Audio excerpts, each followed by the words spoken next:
Hello, everyone. Please let us know if you can hear us okay. Please type in the chat.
Hello, everyone. Please let us know if you can hear us okay in the comments. Also, please let us know if where you are joining us from. So, without further ado, let's get started. This is Samia Rose. I am your host from Toronto.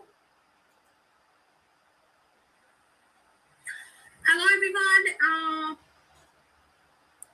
Alrighty. So I will start with introducing myself. This is Samia Rose.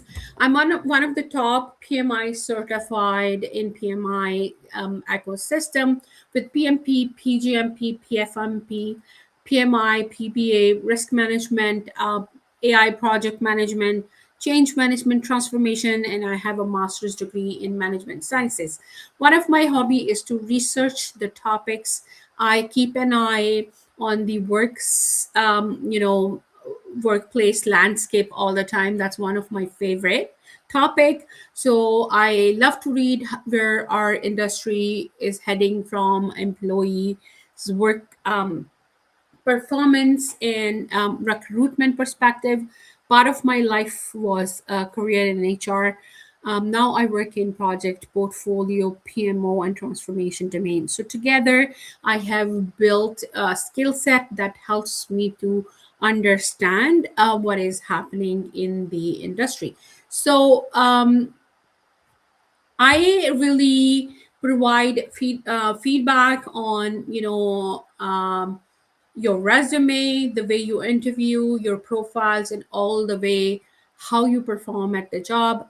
Feel free to visit snsccs.com for more details. So let's start with today's topic. So everyone, welcome again. Today's session is called Why Smart People Fail. In fact, many people who struggle at work are hardworking, educated, capable, and committed people. This intelligence helps, but value protects your job. So, in a tighter workplace, being smart is no longer enough. The people who say um, relevant are the ones who understand expectations, create visible value, communicate clearly, adapt quickly, and keep growing before the market forces them to.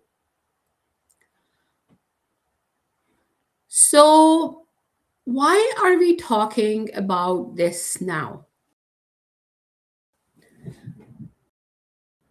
Because the workplace has changed, the economy is tight, work gets done, and employers are asking for clearer value from every role. This does not mean people should, it does mean professionals need to be more intentional. Today, it's not enough to say I work hard. The stronger question is what value am I creating, and can people see it? So, guys, heavily working in program, project, portfolio, PMO transformation domain, and having experience of working in the Fortune 500. I've worked in both private and public sector. One thing I have seen very consistently throughout the industry or job functions is that every single employer right now is looking at how to optimize the workforce. As we know that workforce, particularly if you are in service industry, is almost like 70% of the expense an employer hold. So with AI and optimization and automation, there is a big focus on how do you make your organization or company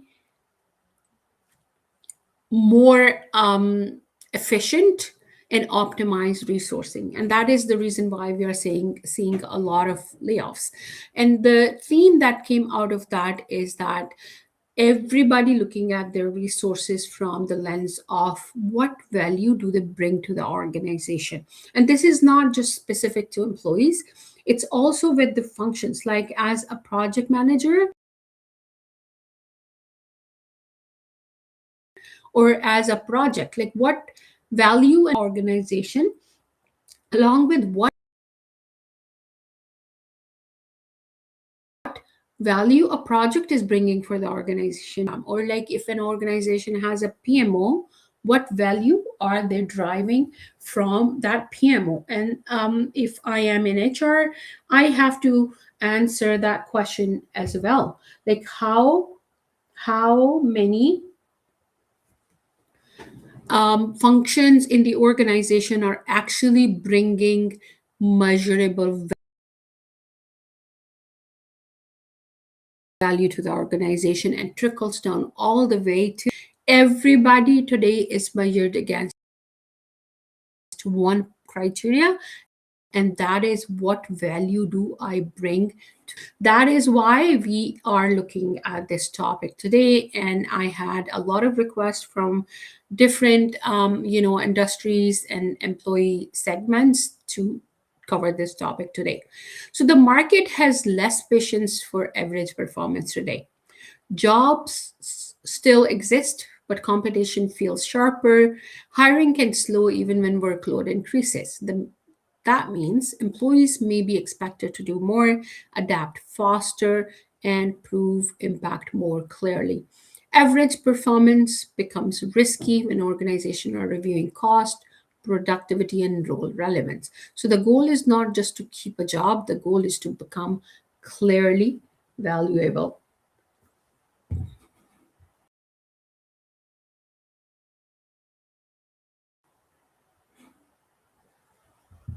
Only happening in one country, Canada, Europe, and United States. Job demands are shifting across markets. Transferable skills matter more. Communication, adaptability, business understanding, digital skills, and stakeholder management are becoming career protection skills. The more transferable your value is, the harder you become to replace.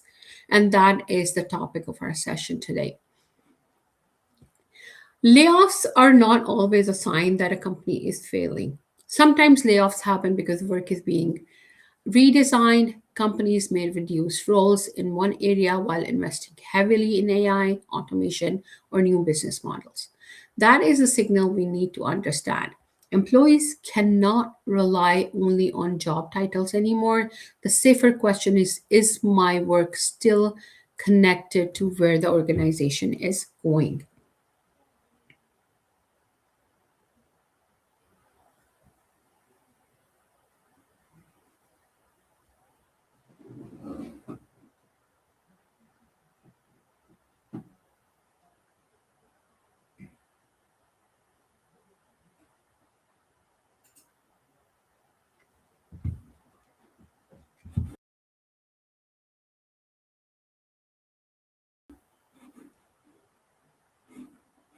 task.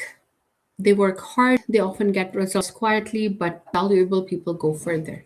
They understand the purpose behind the task, they make their impact visible, they connect their work to business outcomes, and that is the difference between being busy and being valuable. Effort says I was busy, value says something improved. This is major mindset shift. Hard work matters to protect your career. Decision makers care about outcomes. Did something improve? Did risk reduce? Did quality increase? Did cost, time, customer experience, or productivity get better? That is the language of in the chat and say what is your understanding of value. I'll give you a minute to respond to my question in the comments.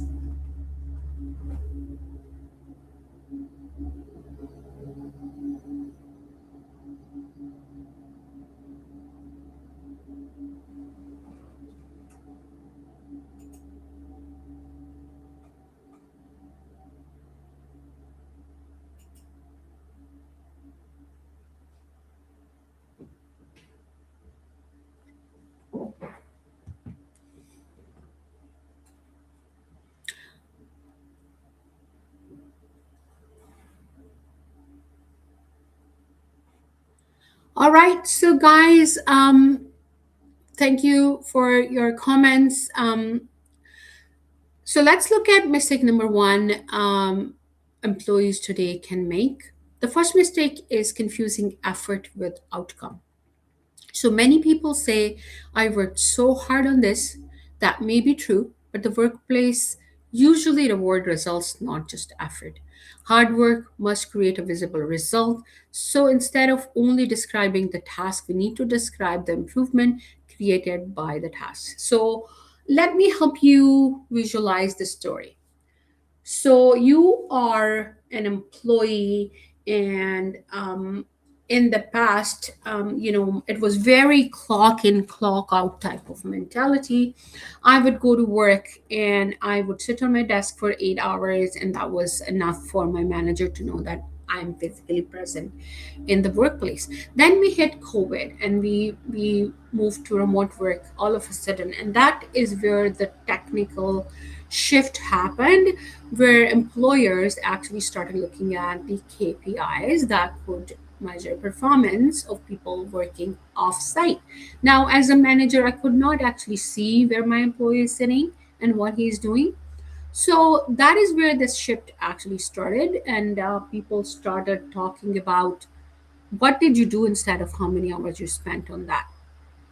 So today, the value comes from how you're helping organization and what outcomes you are driving instead of how many hours you are spending on your work. And this is the mistake number one, where employees are still in that old mindset where they think that sitting at the work is more than enough. There are more employees in the market than the jobs. It's definitely an employer driven market. So bargaining power is definitely in employers' hand today, because they have more than available people, more people available than they need, and that's why the best one will be picked. Employers are not hesitant to do layoffs today or replace a worker,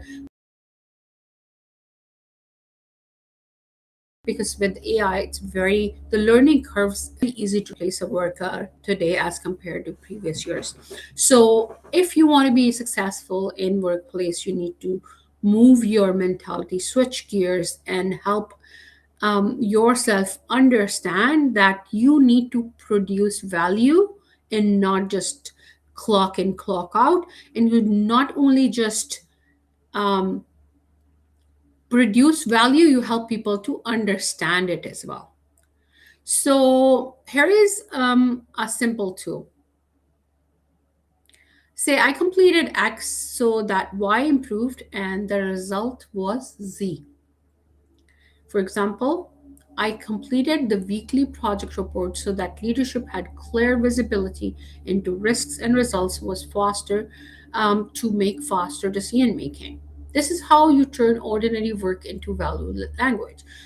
For the live exercise, think about one thing you completed that this week and turn it into value statement. So I'll give you 2 minutes to think about it, and please write down your statement either in the chat, or you can use your notebook to write this in your own notebook.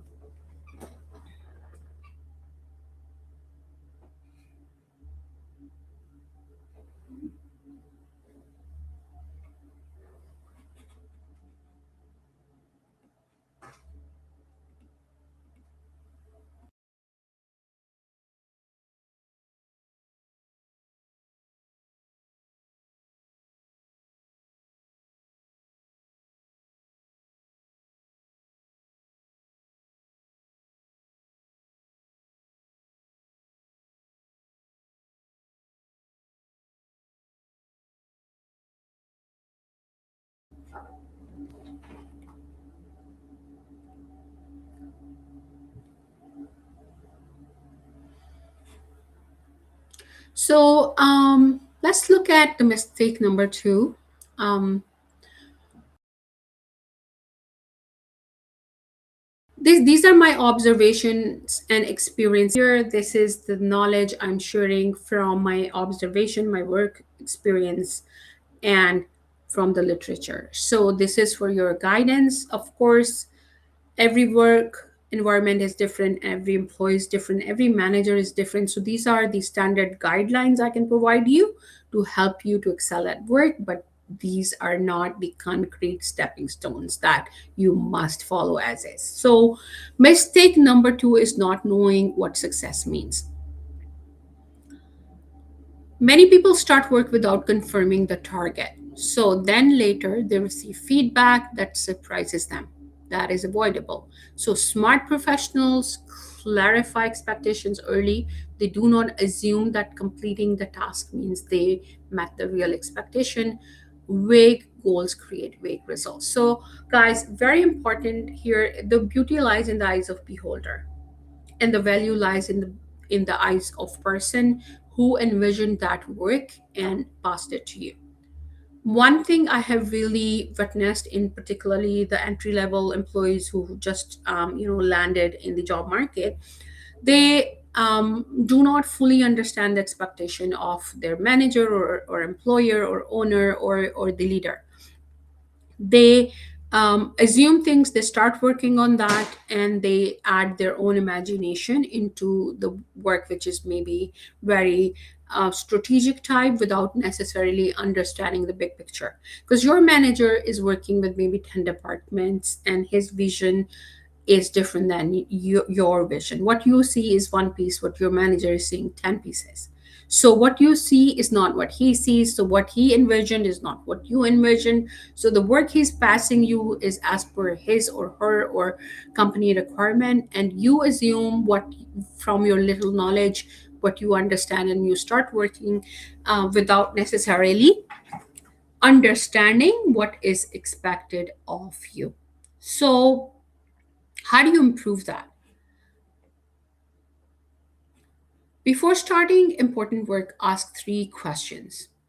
First, what matters most? Second, how will this? Third, what must not go wrong? This is very, very important for you to know. These three questions reduce misunderstanding. They also show maturity. Just asking what to do, you are asking what success actually looks like as per the person whose vision or mission is to finish that work and not yours. So when you are given work by somebody, it's just like, if I'm running a program or a project or even a portfolio where the organization is trying to achieve specific goals, and all the way down to this one employee, when the work comes, this employee maybe has one little piece of that work and does not necessarily understand why behind it. So first you should know what you're doing, why the organization is doing the work you are doing, and how do you add value not just for that task but overall for the organization. If you start doing that, your manager will perceive you as like a senior employee and not just somebody who doesn't know how to do the work. So with that, let's move to the mistake number three most of the employees make. So waiting for direction. Direction is helpful, but ownership means seeing the next step without being told. There are three choices. Decide when the path is clear and risk is low. Ask when you need authority or more context. Escalate when the risk is real and urgent. That is how professionals show judgment.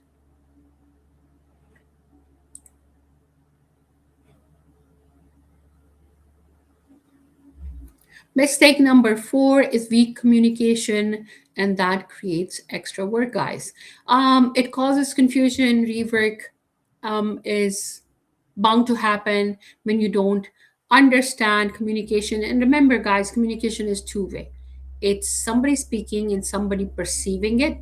Your perception is not always correct. Make sure that you validate what you perceive or what you hear so that you and your manager or person who's assigning you work are on the same page. And this is happens most of the time in the workplace. So it also delays and frustrate your managers or leaders or organizations. So good communication keeps people aligned. Great communication does something even more powerful. It speeds up decisions and people trust professionals who make work to understand. So here is a tool we can use. Use five sentences: status, risk, decision needed, next steps, and date. This keeps updates short and useful. Instead of sending long message, give people what they need to act on. So action item. Clear communication is not about saying more, it's about reducing confusion. So let's pause for a reflection. Take 5 minutes and answer honestly. What is one behavior you need to stop because it reduces your value or visibility? What is one behavior you need to start because it would make your impact clearer? And what value you are creating that decision makers cannot currently see? This is important because invisible value is still vulnerable value. So, guys, these questions are very, very legit questions, particularly in today's project economy, where which is a norm. It's not change is the only constant in the workplace today. So every day you wake up, you hear about new technology, new tools, AI. We all witnessed how ChatGPT became part of people's life in just some maybe couple of years. So that really is a good example for you to understand how valuable, and value is not just for in your eyes, but the actual value is in the eyes of person who is your reporting manager or who is rating your performance, who has authority to lay you off if the time comes where the workforce reduction is required for organizations to survive. There's another myth which employees do not understand. A lot of times when layoffs are happening, I've been part of a lot of layoff projects. So where layoffs are happening, employees think that it's at the discretion of employer or organization, which is mostly not the case. Organizations are equally sad to let their employees go because every employer, they from where I see it, they value their employees. But there are times where if these actions are not taken, the company will not survive. So instead of like letting go the whole organization, there are like 50 or 100 or 500 or 1000, depending on the size of the organization. If a smaller chunk of people is laid off to survive the organization. It is something employers are required to do, and it's not their choice. So this is where we need to make sure that we are not just creating value. Our value is actually seen and witnessed by the people who matter most to your job. So my hiring manager, my my reporting manager, my HR team, my organization, my leaders. So think about it. Think about your work. It's time to reflect and then see that how you're adding value, and then what is one behavior you need to stop. So that one behavior could be something that reduces your value or visibility. So for example, if you do your work but you don't do your work on time and you produce the work after the meeting where everybody was supposed to see your work, you are not visible. Then what is one behavior you need to start focusing on? Something that would make your impact clearer. So that means you take clear direction, you do the right work, you connect the dots, and you understand how your work matters strategically, how you're adding value to your organization or your department or to your manager's portfolio. And then go and ask your manager if he is seeing the impact, or if your perception of value is aligned with your leader's perception of value. Also, what value must become more visible? So what work you do well that decision makers cannot see. So you're not just making sure that you're doing the right work, but we're making sure that your work is seen by the right people at the right time for the right reasons. So this is why we are holding this session today, so that you start reflecting on daily basis, because it's not a month's game now or years game. Things are changing in the workplace on daily basis. Change is the only constant. It's happening on the speed of light. Organizations are getting more tools and automating more work, and this is just the beginning.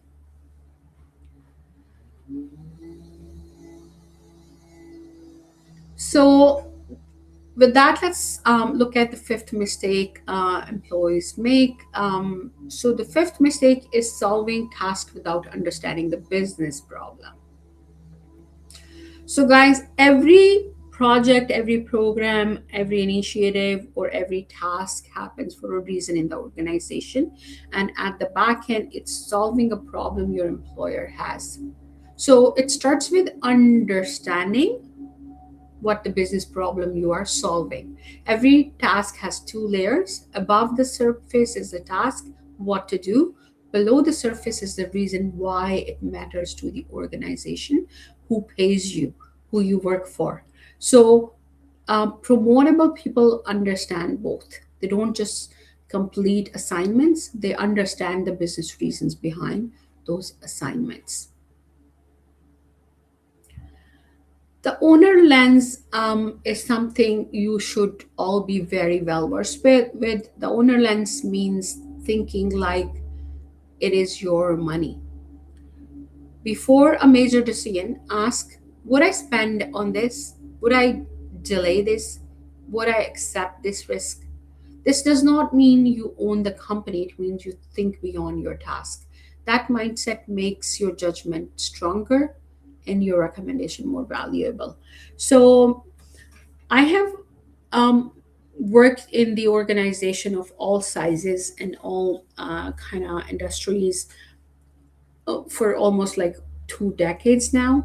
One thing I've seen very consistently in the um, you know new employees particularly, or maybe very old employees who are not still mature, but I will call it a differentiator. People who go all the way to CEO level. I worked on some succession planning of the major positions, and I have worked with very senior leaders all the way to CEOs, CHROs, CTOs, or CFOs. One thing I have witnessed very clearly is that people who break the glass ceiling, or people who go at the senior level positions, they all hold this one trait, that they treat their work as it's their own work. So this really helps you to understand what to do versus what not to do, and how to make yourself visible at work. The sixth mistake is being invisible until something goes wrong. Quiet work can be valuable, but invisible work is easy to miss. You are not only responsible for doing the work, you are also responsible for making sure the right people know the work is happening. Visibility is not bragging.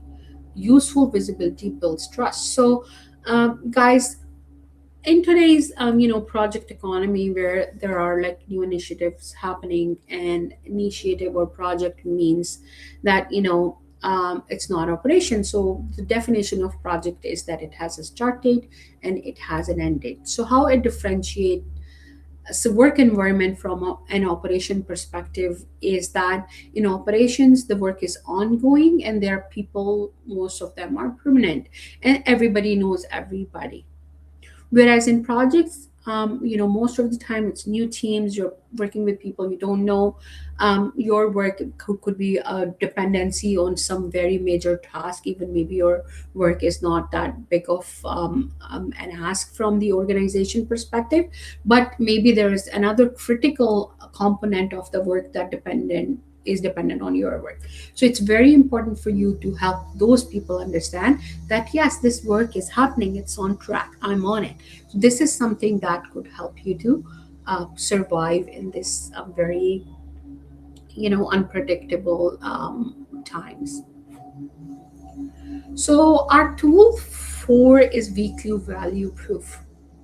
A simple weekly habit can change your visibility. Track your work, and particularly these 4 things: completed, improved, prevented, and next focus. So, what did I finish in this week? What got better? What problems did I prevent? And what am I focusing on next? This helps you to prepare for performance conversations every week and keep your value visible throughout the year. So, guys, I worked on one of the projects back in 2013 at Gap Inc., where it is now a case study for Harvard University Business School. So feel free to browse it.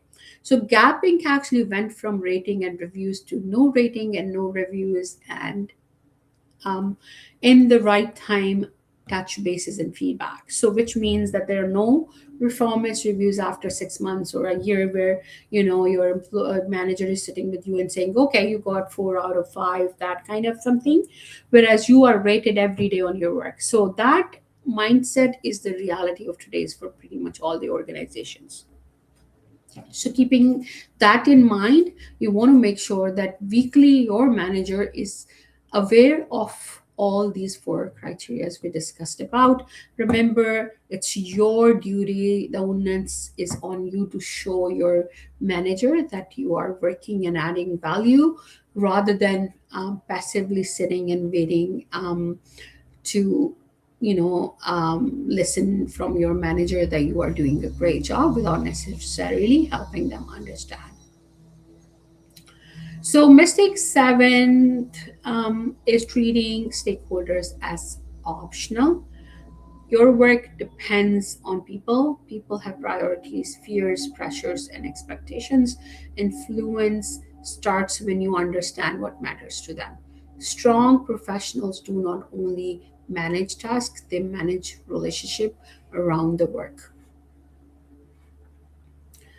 So our tool number 5 is the simple stakeholder map. So use 4 questions. Who cares? What do they need? What could worry them? What is my next message? This keeps stakeholders management simple and practical. You do not need to complicate documents. You need a clear understanding of who matters, what they need, and how to keep that. So, one mistake I have seen very let's call it junior level employees with like less work tenure in the organizations, or new promoted managers, or maybe tenured employees who did not really want to perform, but just want to clock in clock out. It is very important for you to understand your stakeholders. So stakeholders or customers, right? It all starts with identifying who matters most. So who has interest in your work, and who has influence over your work. So these are two things you really want. Direct manager is asking work from you, your CEO asking work from you, rather than maybe a vendor asking work from you, does not have the same weightage. So you need to really understand who's asking and what is are they asking, and then treat them as you need to treat them from priority perspective. So we always have fast-paced work environment today, and we always have less time on hand. So the priority is another important. So you need to understand who the core stakeholders you are dealing with, who can influence your job. So who cares, and what do they need from you is your next question to answers, and what could worry them, and what is next. So if you keep an eye on these weekly basis, that would really help you to solve the problems we discussed above. So mistake number 8 is using AI as a shortcut only. AI can draft, summarize, and speed up routine work, but AI cannot replace judgment, context, relationship, intelligence, or accountability. AI can make good thinking faster, but it can also expose weak thinking faster too. So the human edge is better judgment. Make sure you always, I am all in, use these tools, because technically you cannot survive in the smart organizations today if you don't use these tools. So that totally speeds up your work, but make sure that human judgment is in the loop. And having said that, I mean that you review your work and you make sure that you're not blindly getting work done from AI and passing it to the leaders. AI plus judgment. So use AI as a first draft, not the final answer. Ask AI for a draft, then check facts and context, then add decision logic. And that last step is where your value shows up. AI can help you move faster, but you are still responsible for the quality, accuracy, and judgment behind the final output.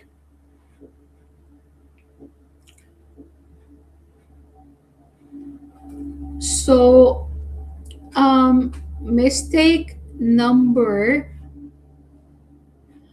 9 is stopping growth after getting the job.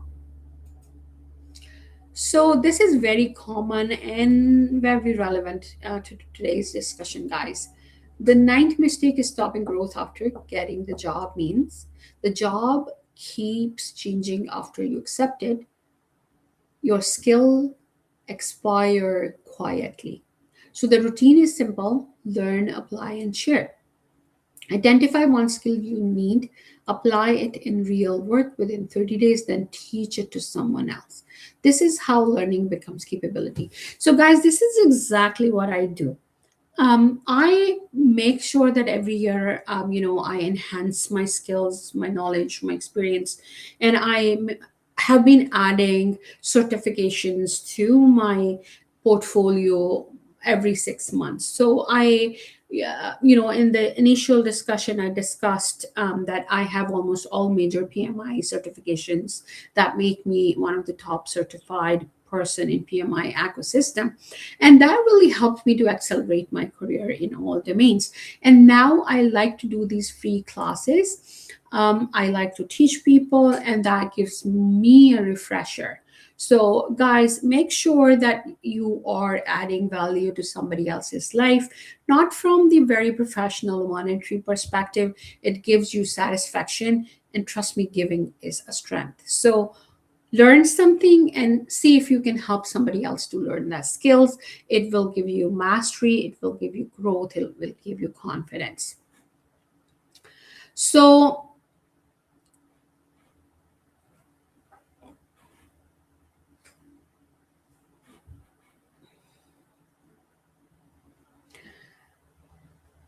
So this is the high performer operating system. Clarify expectations, create business value, communicate early, keep learning. These four habits sound simple, but they are stay aligned, visible, useful, and adaptable. And this is what makes someone. Any question? We'll pause here for a couple of minutes and feel free to write any questions in the chat.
All right, guys, welcome back. So,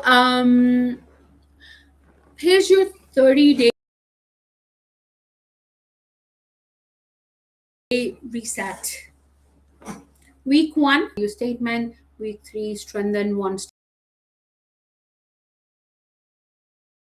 stakeholder relationship. And week four, improve once. With one practical habit each week, small habits create career resilience. The final message is simple: be clear, be youthful, be visible, and ready. Smart is important, but smart alone is not enough.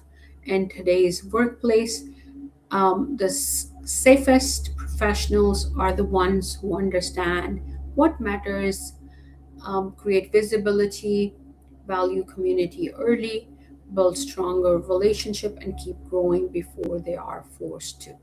That is how you become harder to replace. So, guys, for the next 1+ hours, we will be doing Q&A and we'll be answering your questions. So feel free to put your, putting this 30-day reset plan here on the screen while we are answering your questions, and we'll take your questions one by one.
Alrighty, so guys, our first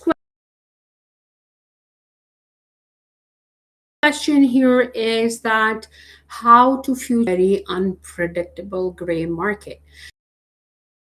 So thank you so much for your question. I think it's a great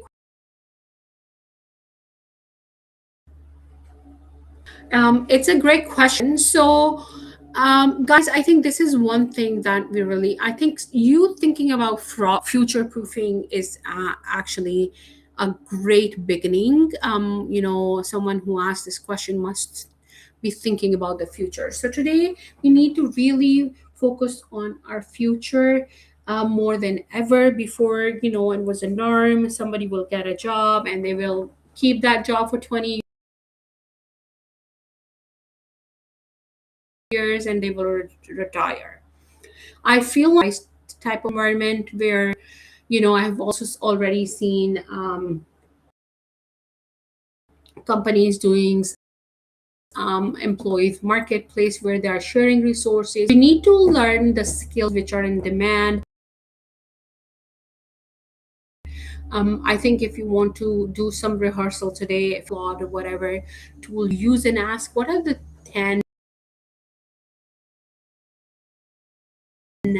top skills that are valuable. Project management, guys, is one of those profession that is definitely excelling years over years. If you look at PMI's research reports, there are millions of jobs created for project managers every year. This is one of the hot job because anytime there is change and change happens every day, this is the only constant.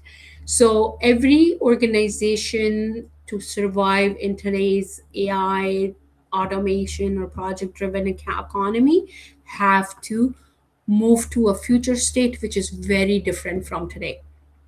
So every organization needs to understand their current state, where they are at today, and their future state, like what do they have to do, and how to get to there. Like you have to envision your future state as an organization, and this is exactly an individual needs to do. So understand your current state, your strengths, your weaknesses, opportunities, and threats, and then see to future proof, like what can I do, what can I do, and then you fill that gap by learning or enhancing your skills or networking, knowing the right people in the domain, making sure excelling in your current job.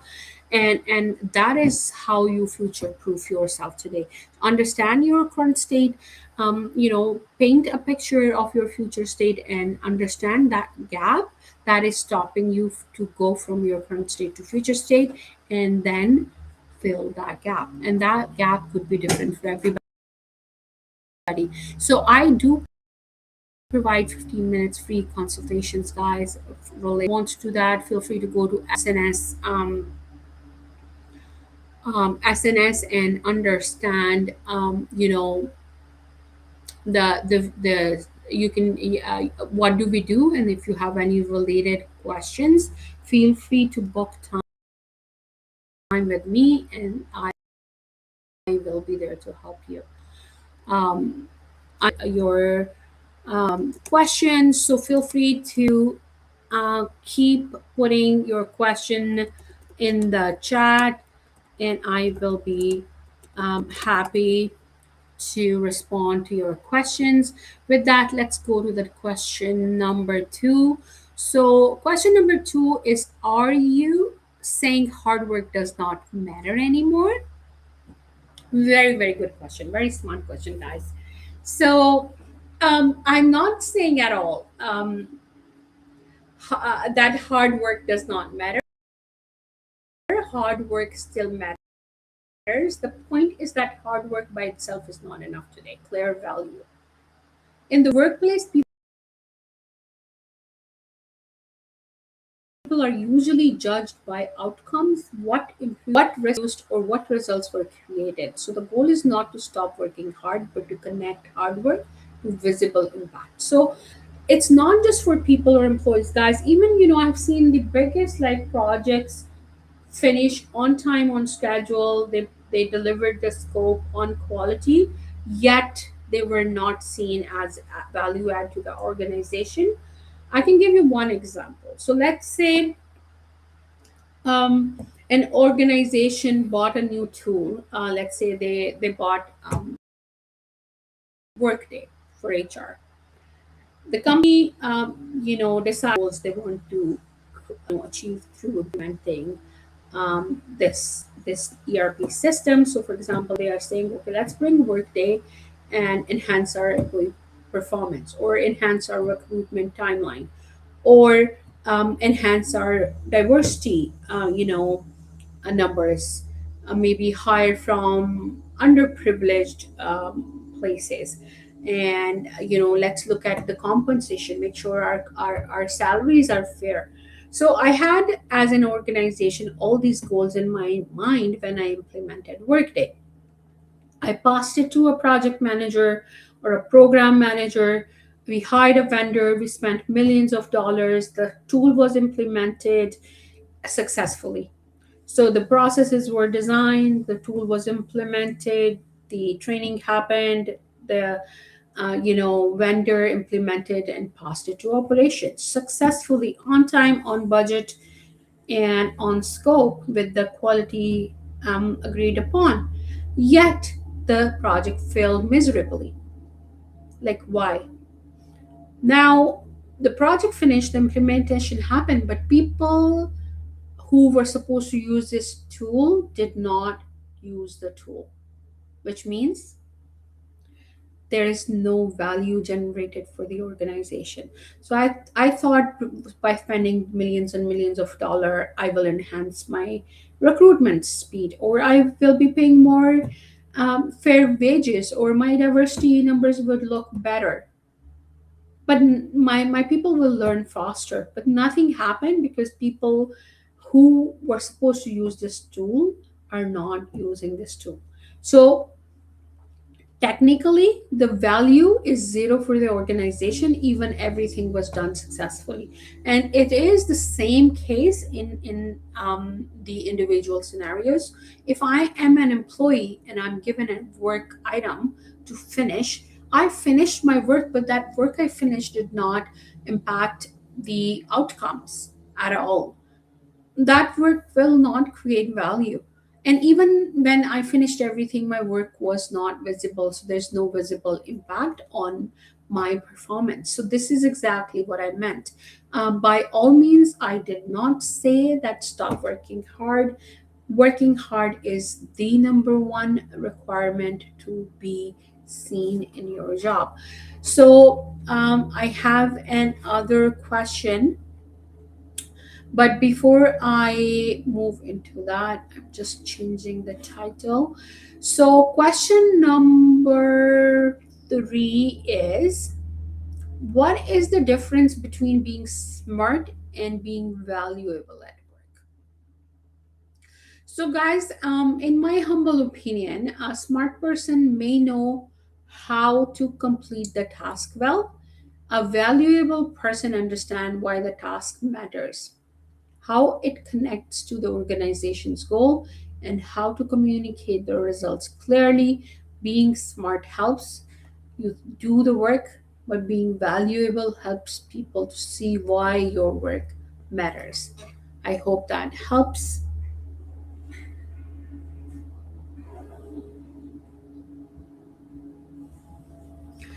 Alrighty, so let's move to our next question. So, how can someone make their value visible without sounding like they're bragging? Great question. Great question, guys.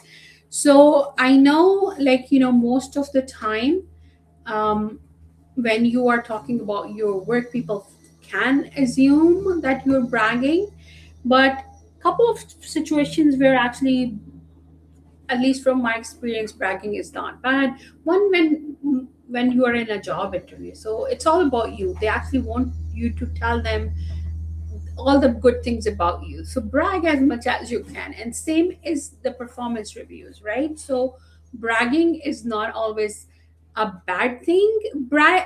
It is if you bring facts at work. So visibility is not bragging by all means when it is useful and factual. Instead of saying, look how great I am, you can say, this is what was completed, this is what improved, and this is the next focus. That helps managers and teammates understand progress. Good visibility builds trust, because people know what is happening before problems appear. Thank you so much. I think this was a great question. Thanks, guys. Keep sending the questions. I know we have people joining from different, platforms, so not necessarily everyone can see the question. So we have like a different pool of questions that people are asking us from different platforms, and you might not be able to see all the questions in the chat that are coming through us. So I will definitely read the question and then start answering, guys. So the next question is, what should I do if my manager does not clearly explain expectations? Again, very, very good and thoughtful question. So, guys, from my over couple of decades experience and my humble opinion, you should ask clarifying questions early. For example, what matters most for the project? How will success be judged? And what matters most? What must not go wrong? These questions show maturity, because you are not just asking what to do, you are trying to understand what success looks like. So make sure that you ask these early questions to clarify your work right in the beginning. And and that is the time. So you don't want to, you're assigned a task for, like, let's say 5 days, and on the fifth day you go and ask your manager these questions. Is going to be really, really annoyed, because he will definitely know that you, even on the last day of the work task, is supposed to be completed and you don't understand. And likewise, early enough, managers are open. And my suggestion here is that if your manager does not clearly explain you the task, ask again, because managers are there to finish their work. They're as good as their employees. So there's no way a manager does not want you to finish the work. They will actually be happy. This is what at least I have seen. Unless otherwise, maybe there are some escalations, but I have never seen that a manager does not want you to do your work on time. Thank you. Great question. Keep it up, guys. Really, really good question. I'm thoroughly enjoying it. Thanks for joining. We have like a pretty good number of people joining us today. I'm loving it. So thanks a lot, guys, and keep sending your questions. All right. So my next question is, why do some smart people still get overlooked for promotions? Great question. Very, very good question. So sometimes smart people focus only on completing tasks quietly, but promotions often go to people who show ownership, communicate clearly, solve business problems, and build trust with stakeholders. If your value is invisible, decision makers may not fully understand your impact. So, guys, one thing I personally, as a manager, did all my life, and my manager did that, and she taught me that most of the time we hire people for attitude, not particularly for uh, only skills, because the skills can be taught. Attitude is something that's very hard to teach. So your managers really value your work ethics along with all the points we discussed. So make sure you are able to build that trust with your stakeholders or managers or leaders, and you are that one person they trust and rely on. And that only comes when you start showing ownership, when you start communicating in their language, when you are able to solve the problems they have on hand, and when they trust you. So this is the key to really build trust and be ready for the next promotion. Thank you, thank you. So next question is, how does AI affect the idea of becoming harder to replace? Wow, that's interesting. Good question. So we all know, guys, that AI can speed up work, but it does not replace human judgment. Context matters always, that AI does not have.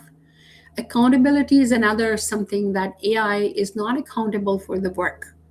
You generate work from AI and you gave it to your manager or your stakeholder are accountable for, not AI. And relationship skills, irreplaceable, because AI cannot build relationship. So people who only use AI as a shortcut may become weaker, but people who use AI to improve their thinking, check quality, and make better decisions can become more valuable. Thank you. With that, let's look at the next question. Okay. Alrighty. So our next question is, what does value beats effort mean in simple terms? Good point again. Guys, you're asking brilliant questions today. All right. So it means that being busy is not the same as being effective. Effort says I worked hard. Value says something got better because of organizations care about results such as saving time, improving quality, reducing risk, helping customers, or making decisions easier. I hope that answered. Alrighty, so we like your questions and we have a big list of questions on with that question. Alrighty, so what is one practical habit someone can start immediately after this presentation? Very, very good question. So I would say start down four things: what you completed, what improved, what problems you prevented, and what your next focus is. This is simple, but these habits built will help you to track your impact and prepare for your performance week. Thank you, thank you. Alrighty, so the next question is, what should an employee do when they do not know whether to decide, ask, or escalate? Very, very good point again. So, guys, use your judgment based on risk and your level of authority. Very important to understand your boundaries in the workplace. It's not like home where you feel free to do whatever pleases you. You need to understand what are the boundaries for you, what is your authority level, and what you can do versus what you cannot do, and what is the escalation criteria. So use your judgment based on the risk on hand and the authority level you have been given by the organization. Then decide when the path is clear and the risk is low. Ask when you need more context or permission. Escalate when the risk is serious or the nature of the risk is urgent or could affect the business promptly. So, whenever, guys, you're dealing with risk, there are two things you really need to learn about, and that is the impact and probability of risk. So, if a risk on hand you have and you are analyzing it, you need to understand how big the impact of this risk is and what is the probability of this happening. Like, if your risk is low and the probability is like one, of course you can go ahead. But if your impact is huge and the probability of that risk happening is 100%, understanding the impact and probability of risk is very important for you as professional. So strongly they choose the right action based on the situation they have on hand. Every situation is different, and therefore every this situation needs a different answer. I hope I answered your question. Alrighty, so okay, so this looks like the closing question, but I'll take it now. Somebody is saying, what is the biggest message you want us to remember from this session? We covered in this session today that are all very important, but um, I think my biggest that I really wanted to communicate to my audience of this session today was intelligence is helpful, but visible value protects your career, right? Intelligence is great and it is the baseline, but the visible value protects your career. So to become harder to replace, you need to understand expectations, communicate early, build strong relationships with your stakeholders, leaders, managers, and keep learning every day. In today's workplace, being smart is not enough. You must be clear, useful, visible, and ready to learn. I hope that makes sense.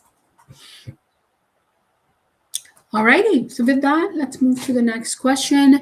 Um, After this question, we will take a 5 minutes break, guys. I know it's a lot to take in, and feel free to write down the tips I'm giving you, or we will be, posting this publicly after the session is done. So feel free to, review this after this session. That really gives you an option to replay the messages where I'm talking really fast and covering a lot of content. And I totally understand that, you need to absorb information and then move to the next one. So, guys, next question is, what if I'm already doing valuable work but no one notices? Mhm. That is pretty one very visible, exactly why visibility matters. Valuable work can still be missed if it's not communicated clearly.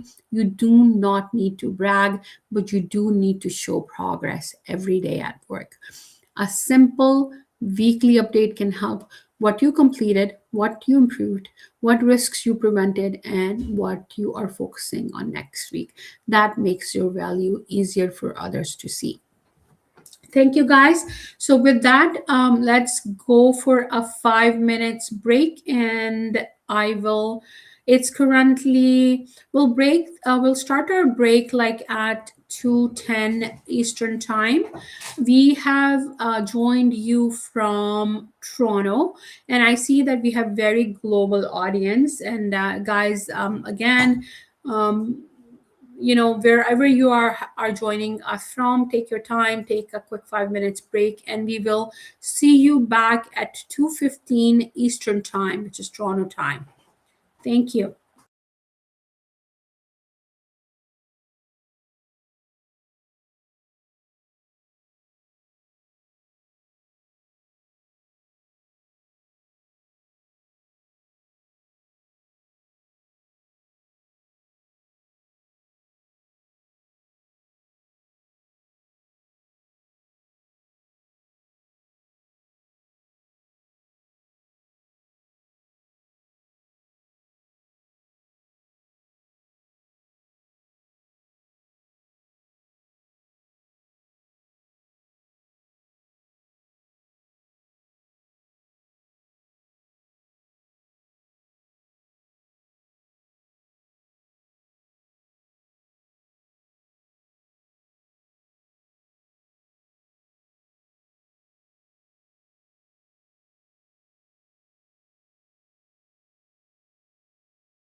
Hello, everyone, and welcome back. So I hope you enjoyed your short break. So without further ado, let's look at our questions from audience.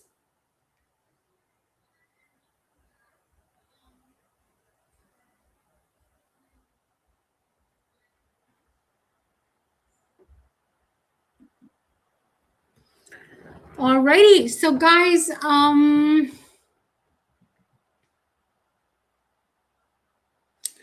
next question we are going to focus on is how do I know my organization actually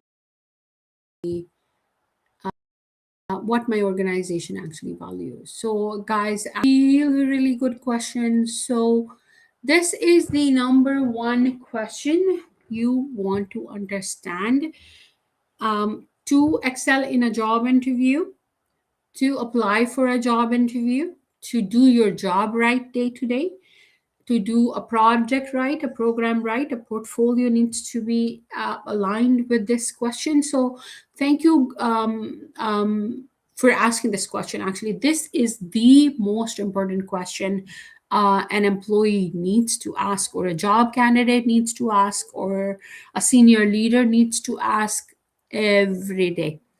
So, organizations are there for a reason, a strategy, and some strategic goals which differentiate them from other organizations. For one organization, could be, very important for one and literally useless for another. So that's it. Let's picture this. If I am an organization competing in my market on quality versus economy of scale, for example. So if I'm competing on quality, my goal is to produce is the best from quality perspective. If I my market strategy is economy of scale, I want to produce a product which is cheapest.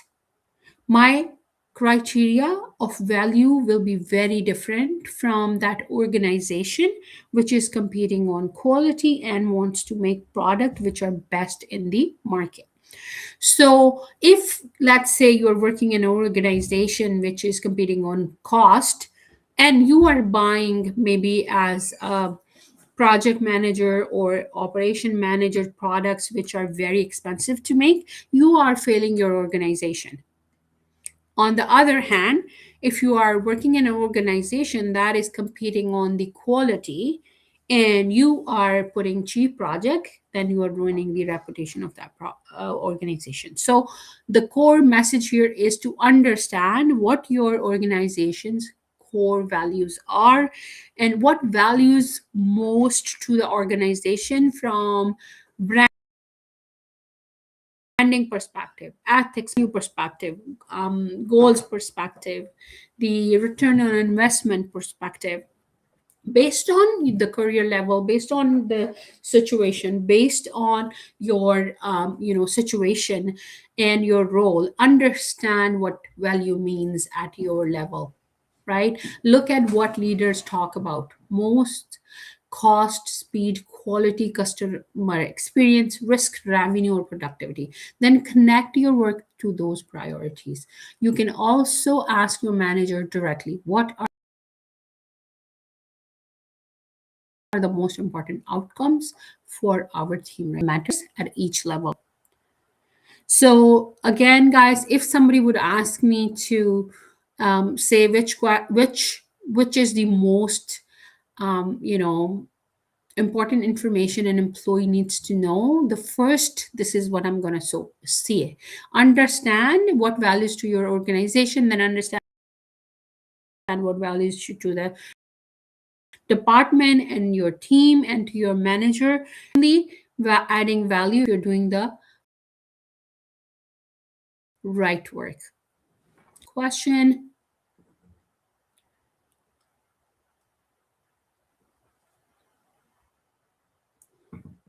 Well, this is another good question. So, can being too quiet hurt your career? Yes, it can. Quiet people can be excellent workers, but if their impact is invisible, they may be overlooked. Being quiet is not the problem at all. The problem is when people do not know what you are contributing. Clear updates, strong documentation, and useful communication can help quiet professional becomes more visible without changing their personality. So, you know, we do a lot of like personality assessments, and there are different type of people. There are introverts, extroverts, high influence people, forceful people, quiet people, people who process information, people who respond abruptly. And having one style does not mean you are weak or poor performer. Everybody has their own styles. I have actually seen people, when they are in a profession for so long, it becomes part of their personality, but that's not a problem. The problem is that you don't know your personality, and then you do things which makes you invisible. So being quiet does not mean that you are not visible. You can do written posts, you can do good emails, you can create presentations, and then there are a lot of other tools you can use to make yourself visible. So being quiet as a person is not a problem, being introvert as a person is not a problem, but not contributing and showing your work is a problem for sure. So if you are a type of person who is very process driven, then you bring different strengths to the team, and that strengths can leverage without you necessarily giving a speech in the room. So I hope that answered your question. With that, let's move to the next question.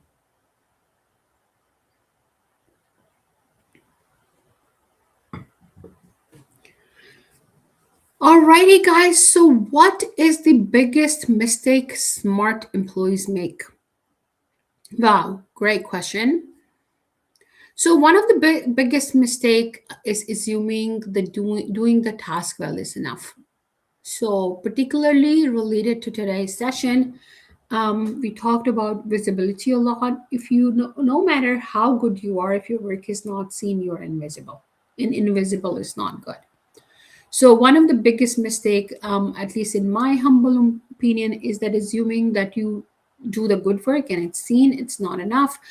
Smart employees may focus on finishing the assignment, but high value employees understand the reasons behind them. They ask, what problem is this solving? And how does this help the business? That mindset make their work more useful and strategic. Perfect. All right. With that, let's move to the next question. I hope, guys, you are enjoying your session. Give me a.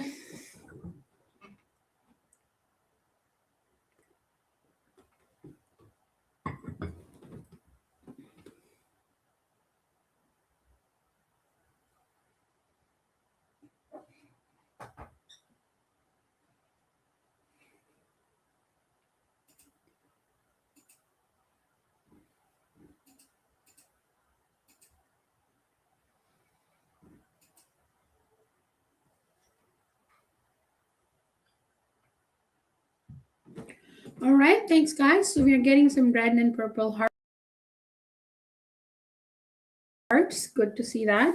Question is, what should I do if I make a mistake at work? Wow. Well, sounds like everyday scenario, right, guys? So we all make mistakes, and if you don't make a mistake, you're not a human. So great question. So guys, the practical option I can think of is that own your mistakes very early, and that mistake can be a small one or a big one. So really one thing you want to understand is how impacting the work of the team, and then propose or bring a solution when you highlight the problem. So as so a strong response you can give to your leader is that here's what happened, here's the risk, and here's what I'm going to do to fix it, and here is how I will prevent it next time. So mistakes do not always damage trust. Hiding them or blaming others for sure does damage trust. So feel free to take notes, or in the comments, guys, put if you agree with my answers or you disagree with my answers. And I'm just going to take a sip of my tea because my throat is killing me right now, guys, and then we'll move to the next question.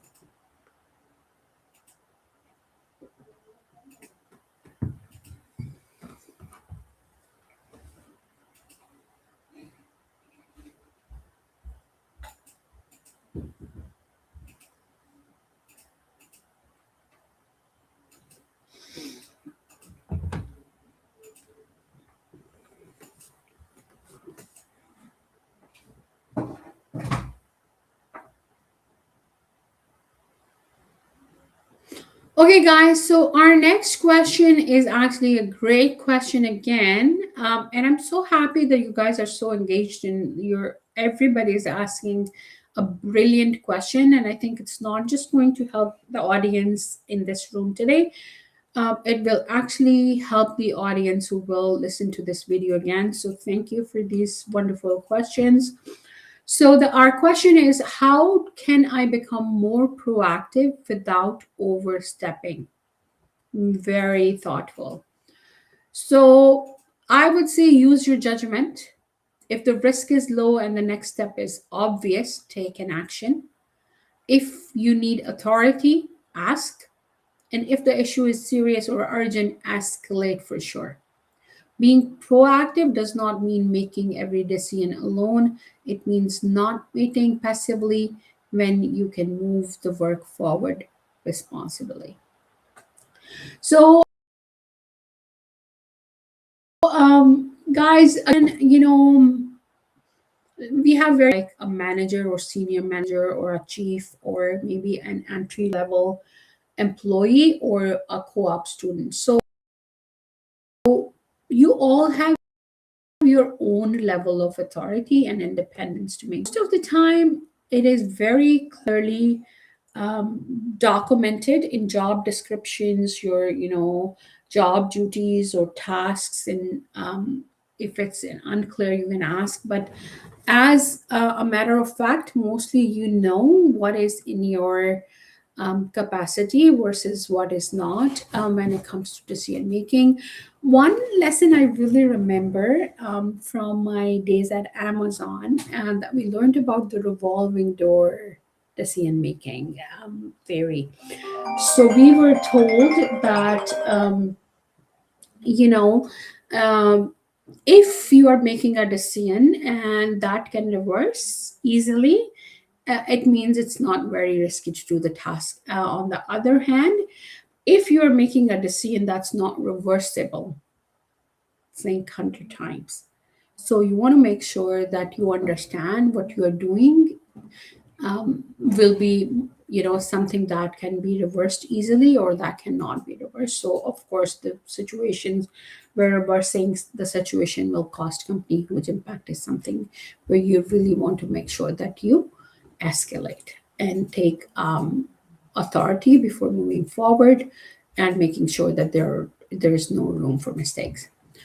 So, with that, next move to the next question. What are communication skills? So, why are communication skills so important if my technical skills are strong? Again, a great question. So, guys, technical skills help you to do your work, but communication helps people understand the work you have done, right?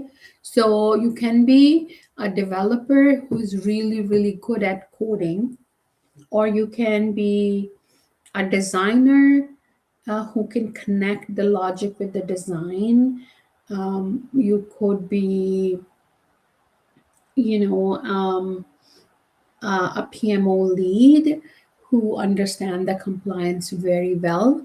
But finishing your work is one thing, and then helping others to understand it is another thing. So if you are able to do work but not able to justify your work or explain how your work is connected with the other pieces, it will impact your performance at work. If your message is unclear, people may delay decisions. They may misunderstand priorities or ask for rework. So, strong communication makes your technical skills more powerful because it turns your knowledge into actions that other can use.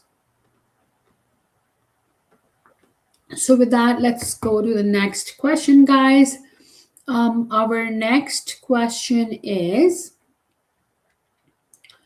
how do I use AI without becoming dependent on it? Again, very, very interesting question. So, use AI as a support tool always, not as your brain. So, guys, I have done some other videos on this topic as well. AI is not the future; it is the present, and it is not too good to have tool today. In my humble opinion, it's a must-have tool because AI will expedite the work you are doing, and it will also validate the work you're doing. It will give you access to the knowledge or content that we never had before. So, by all means, use it. And basically, if you are not using AI, like, you are not for future proofing. So, we have two types of people who are in the job market today. One type of employee is leveraging AI, the other is not. And then every day, people who are not using AI versus people who are leveraging AI, the gap between them is becoming bigger and bigger.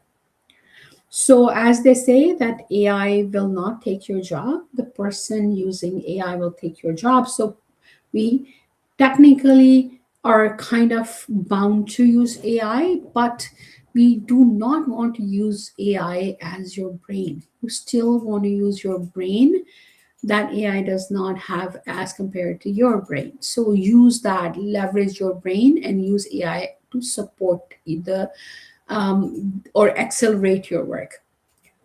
Let it help with drafts, summaries, ideas, or structure, but always check the fact.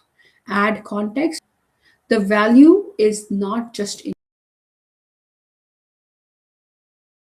using AI, the value is using AI wisely. So, the edge we have over AI or bots is that we have a brain, we have context, we can build relationship, we have judgment, and we know the context for our organization and priorities or the work on hand better than AI. So always, always check your work and never pass your work to your stakeholders without making sure you understand every line of it. I hope that helped. So with that, let's move to the next question. Next question is, what does it mean to think like an owner? Guys, this is something I personally was an employee for a long time, and I'm an owner of business as well. So, thinking like an owner means considering the bigger impact of your choices. We all make different choices every day, and that make or break the deal. So, you ask questions like, would I spend money on this? Would I accept the risk? Would I delay this decision? It does not mean you own the company, but it means you think beyond your task and consider time, cost, quality, risk, and result like somebody who owns the business. A simple example could be that I am responsible for finishing a task. If I am a company owner, I'm not taking a chance of going out when a friend showed up and distracting you from your work. I know I have to finish that work, and what are the monetary or non-monetary consequences of not finishing that work on time.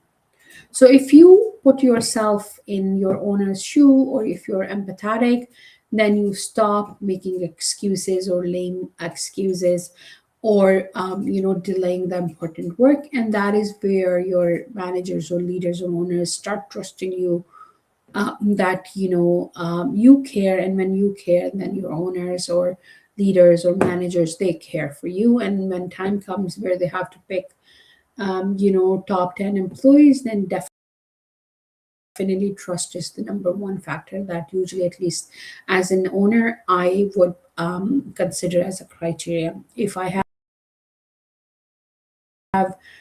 10 people, factor where people are reliable, and reliability comes from ownership. Alrighty, so we have a lot other questions to answer, but we still have like about 23 minutes, and we can definitely cover some more questions. Great interactive session, guys. Thank you so much. So, what is that one thing someone can do in the next 30 days to become harder to replace? Solid question. So, pick one practical habit each week, guys. In 1 week, clarify expectations. In week 2, turn your task into value stream. In week 3, improve one stakeholder relationship. And week 4, learn and apply one skill. This works because becoming harder to replace is not about the one big move. It's about building useful habits consistently every day and every week. Alrighty. So, with that, we are moving to our next question. Guys, let's take a quick 5 minutes break here, because, yeah, let's take another 5 minutes break. I've been asked by audience, and then we will reconnect at the 2:45 Eastern Standard Time. So, when we come back from work, we will be discussing the next question, which is, what if my workplace reward people who look busy instead of people who create value? So, great question. And let's start our break. We'll come back and review the answer together for this question.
Alrighty, guys. So welcome back. Sorry, we had a little technical difficulty. So let's start again without further ado.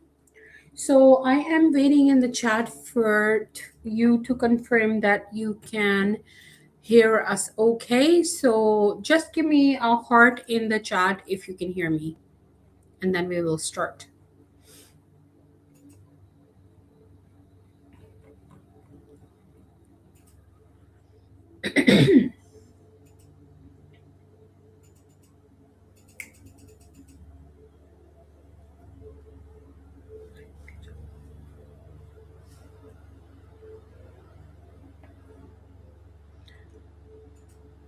All right, guys. So it looks like you can hear us quite all right. So let's start answering the question. So before we started the break, we were looking at question: what if my workplace rewards people who look busy instead of people who create value?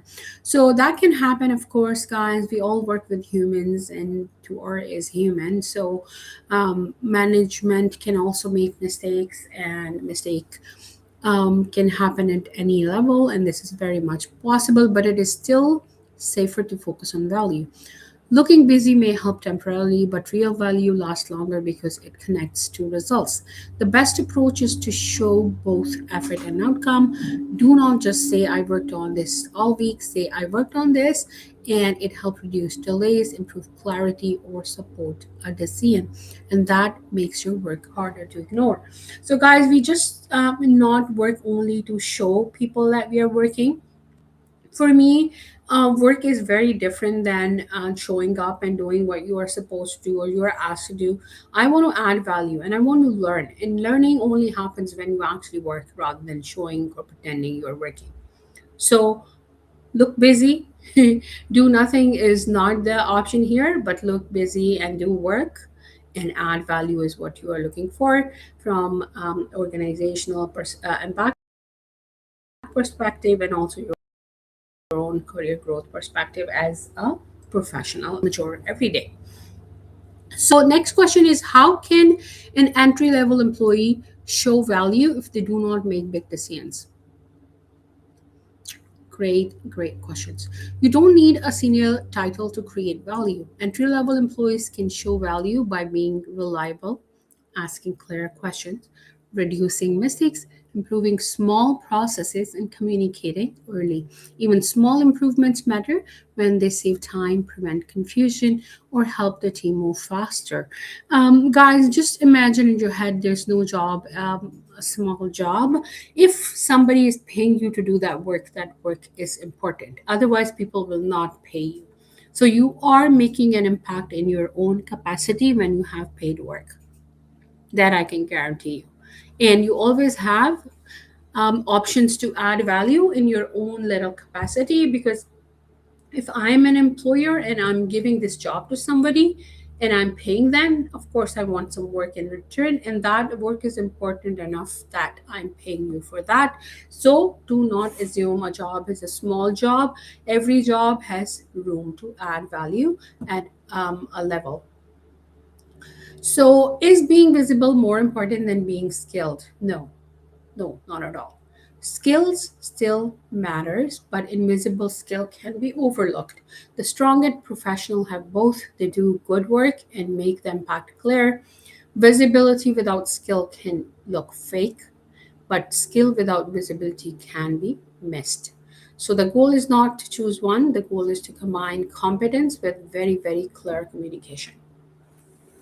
Thank you. Great question. The next question is, what if I do not know how to measure the value of my work? So, guys, value is not always about money. You can measure value in different ways: time saved, mistakes reduced, decisions made faster, customer experience improved, risk prevented, or teamwork made easier. Ask yourself, what became better because I did this? That question helps turn ordinary tasks into value statements.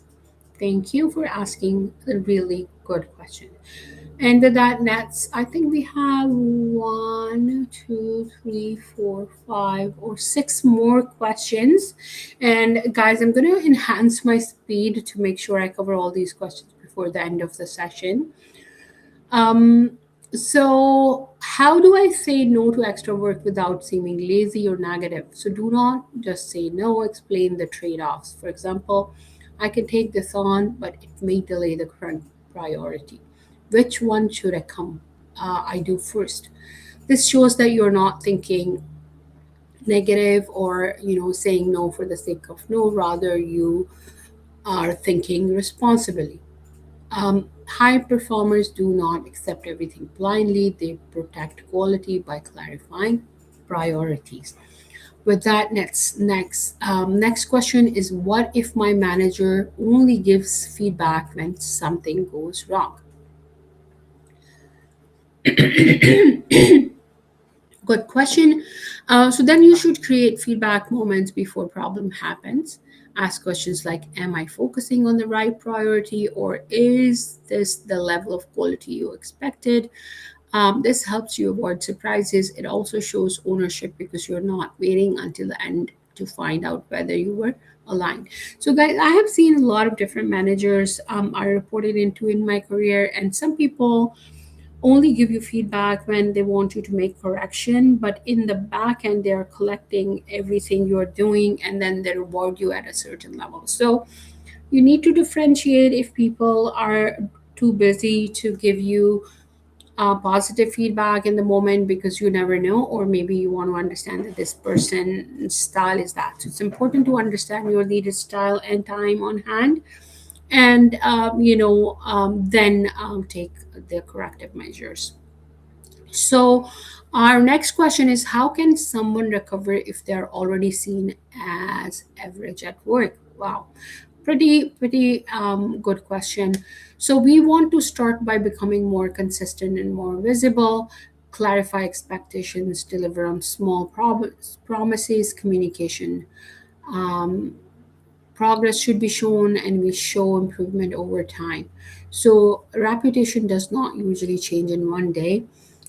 It changes when people repeatedly see better judgment, clear communication, and stronger follow through. So do not just show performance for a few days and expect people will start like changing your perspective right away. Rather, keep consistently making progress, showing up on time, making difference, and being visible and adding value throughout the days. And do not just stop after a week or two or a month. If somebody does not right away acknowledge your changes, people will see it. Sometimes it's right away, sometimes it will take some time, but be consistent and show value. What should I do if someone else takes credit of my work? Yeah, so there are different types of people we deal with at work, and this is one of the scenarios that really personally I don't like. But definitely these people are there. There are people who love to steal other people's work and take credit for that. If that happens to you, stay professional and use facts. You can say, I'm glad this work helped the team. Just to add context, I handled the analysis and prepared the recommendations. The key is to correct the record without sounding emotional or attacking the person. Regular updates also help prevent this because your contribution is already visible. So, guys, we did discuss that in the past that, visibility is very important while you are working, and let people know that what you are working and how it is going, because this will help you to avoid these type of situations. So with that, let's go to the next question. Can being too independent become a problem? Yes, absolutely. Independence is a good thing, but too much independence can create misalignment. If you work alone for too for produce something that does not match what was needed. Strong professionals know when to move independently. Very important point, guys. Make sure you're always alignment is one of the biggest thing in the job. performance, you want to make sure you're aligned with all the stakeholder and not just one, because that is what keeps all the teams, you know, alive, aligned, less ambiguous, and the teams that outperform are always working together than isolation. Breaking the silos has been a task for like almost all the organizations in all the environments. Unless your task is standalone task, make sure you collaborate. Is job security still possible today? Complete job security is never a guarantee, but career security is possible. So job security depends on one role or one company. Career security comes from transferable value, digital skills, stakeholder management, continuous learning. All these skills will help you to secure your career. The goal is to become useful in many situations, not just comfortable in one situation. So, this is the core reason I always recommend people to keep on progressing in their career. Learn something that is outside the scope of your typical job. So if you are a developer, do project management courses. If you are a project manager, learn program management. If you're a program manager, specialize in risk. If you're a risk manager, learn agile. So there's always something you can learn that will make you stand out when you are dealing with a crowd. And today's job market, guys, is definitely applying for a job is very easy. Replacing is a worker is easier than before. So be strategic, expand your education, your enhance your profiles, connect with the right people, and excel in your career. Thank you so much for joining us today. It is lovely, spending time with you guys. Amazing session today, and we had a lot of people join. We still have 300 652 people watching this even now, so appreciate it. We got through some really good questions, guys. Appreciate the question.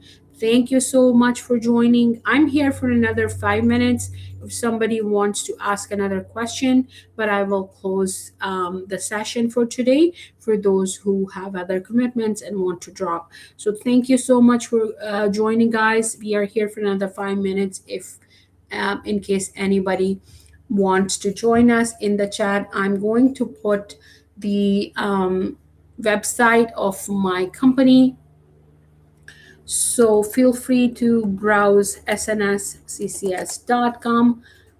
If you have any questions or want to know more about the hard skills in the market today. Also, guys, we have this YouTube channel. We post the very informative sessions here and there every day. There is content. We have done a lot of master classes for free. So, guys, if you want to learn for free, this is a great place for you to be. Feel free to subscribe the channel if you're not a subscriber right now. That would help you to notify to come in near future, so you can turn on the notifications for that. If very generic career focused sessions, but we have very specialized classes such as PMP, PGMP. We have the upcoming portfolio life class, and it's pretty kind of niche, market. Portfolio is pretty much in demand, functional area from business perspective. So feel free to turn the notification on and hit the like and subscribe button for this session. With that, we will be here for another 3 minutes, and in case anybody wants to ask a question.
Right, guys. So we'll be sharing the links to our future live classes. So please, turn on the notification if you're interested. This is free, full 2 hour session covering one specialized topic that can really add a lot of value to your career.